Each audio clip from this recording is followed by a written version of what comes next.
Assalamualaikum warahmatullahi wabarakatuh. Salam sejahtera bagi kita semua. Tapi Paipun, yang saya hormati Kepala BGP Provinsi Lampung yang dalam hal ini diwakilkan oleh Ibu Orin, Kepala Cabang Dinas Pendidikan Kebudayaan Provinsi Lampung Wilayah 7, Bapak Asofat. Yang saya hormati Kepala Dinas Pendidikan Kabupaten Tulang Bawang yang diwakilkan oleh Bapak Harsoni SHMH. Kemudian Ketua Pokja yang saya hormati Ibu Yohana Widiatmiyasih, dan Bapak Ibu tamu undangan, pengawas pendamping beserta Bapak Ibu Kepala Sekolah serta rekan-rekan CGP Angkatan 10 Kabupaten Tulang Bawang yang berbahagia. Pada sesi kali ini saya ingin berbagi terkait program yang sudah saya laksanakan di sekolah saya selama mengikuti pendidikan guru penggerak. Tapi sebelumnya saya ingin menyampaikan terima kasih tak terhingga kepada kepala sekolah saya, Bapak Jumadi SPD. Beliau adalah salah satu dari sekian banyak orang yang selalu mendukung saya dalam mengikuti program pendidikan guru penggerak, dan juga kepada Ibu pengawas pendamping pembina Ibu Siti Wardiatmi, saya juga mengucapkan banyak terima kasih yang sudah mendukung selama ini. Baik, langsung saja Bapak Ibu karena mengingat waktu.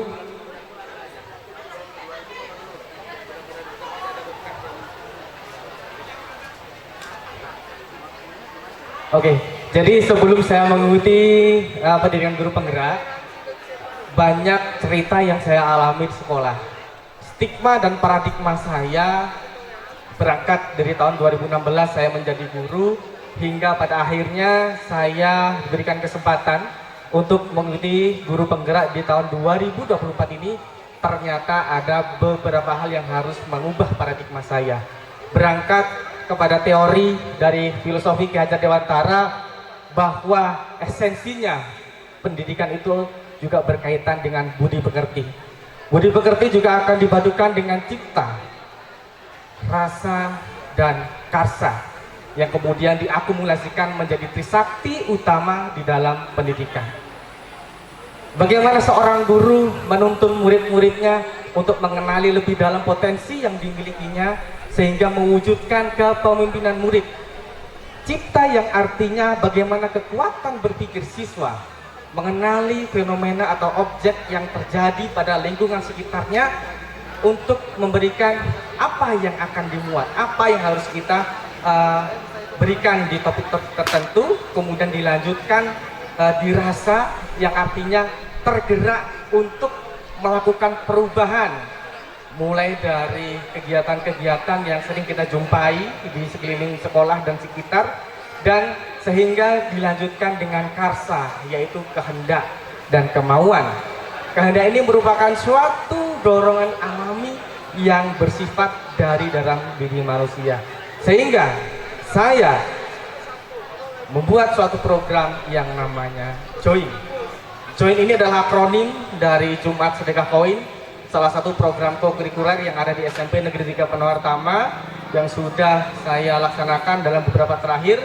Program Join ini terdiri dari murid-murid yang peduli atas kepekaan pada lingkungan sekitar, dan kemudian menariknya lagi Bapak Ibu, program ini disusun oleh ide, gagasan, pendapat, dan pilihan murid. Jadi program ini murni dari murid, bukan program dari sekolah atau guru. Adapun latar belakang berangkat dari program sudah saya tentukan. Yang pertama, kesadaran diri tentang adanya pentingnya kepedulian, menciptakan budaya positif yang ada di sekolah. Kemudian adanya keberagaman dengan keyakinan yang berbeda, dan semangat gotong royong dalam mewujudkan kepemimpinan murid sesuai dengan nilai profil pelajar Pancasila. Latar belakang yang selanjutnya, beberapa program yang ada di sekolah ini esensinya yang notabene ditujukan kepada murid, tapi nyatanya murid jarang dilibatkan, sehingga kepemimpinan murid dilihat dari ditinjau dari aspek suara, voice, kemudian ditinjau dari aspek pilihan choice, dan kepemilikan ownership itu tidak bisa dikembangkan, sehingga berkaitan dengan kepemimpinan dan profil pelajar Pancasila. Adapun tujuan dari program ini yaitu mewujudkan kepemimpinan murid dengan menumbuh kembangkan karakter peserta didik yang berkebinekaan global supaya terwujudnya profil pelajar Pancasila. Lanjut. Adapun capaian dari program sudah saya targetkan. Yang pertama, karakter menjadi poin pertama di dalam capaian yang sudah saya tentukan. Semangat gotong royong dan peduli, berani dan terampil dalam berkolaborasi sehingga saling menghormati dan menghargai terhadap keberagaman. Adapun capaian sudah ditargetkan, bagaimana langkah-langkah selanjutnya? Yang pertama, saya berdiskusi dengan kepala sekolah. Sebelum program ini diluncurkan, saya berdiskusi juga dengan rekan sejawat. Nah, pada sesi ini, berdiskusi dengan murid, salah satu sesi yang menurut saya yang paling menarik, sesi diskusi dengan murid inilah aspek suara, pilihan, dan kepemilikan dikembangkan. Bagaimana ide dan gagasan dari murid. Setelah menyuarakan ide dan beberapa gagasan, murid dipilihkan pilihan jenis kegiatan apa yang akan ditentukan, kemudian dilanjutkan dengan kepemilikan dari program tersebut atau ownership. Selanjutnya, Ibu minta tolong operator.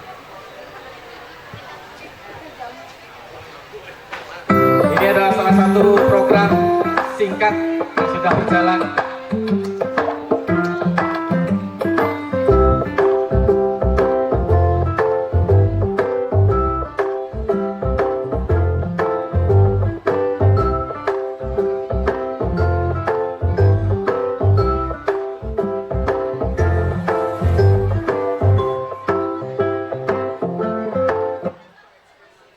Selanjutnya, ini jenis kegiatan yang sudah dilaksanakan.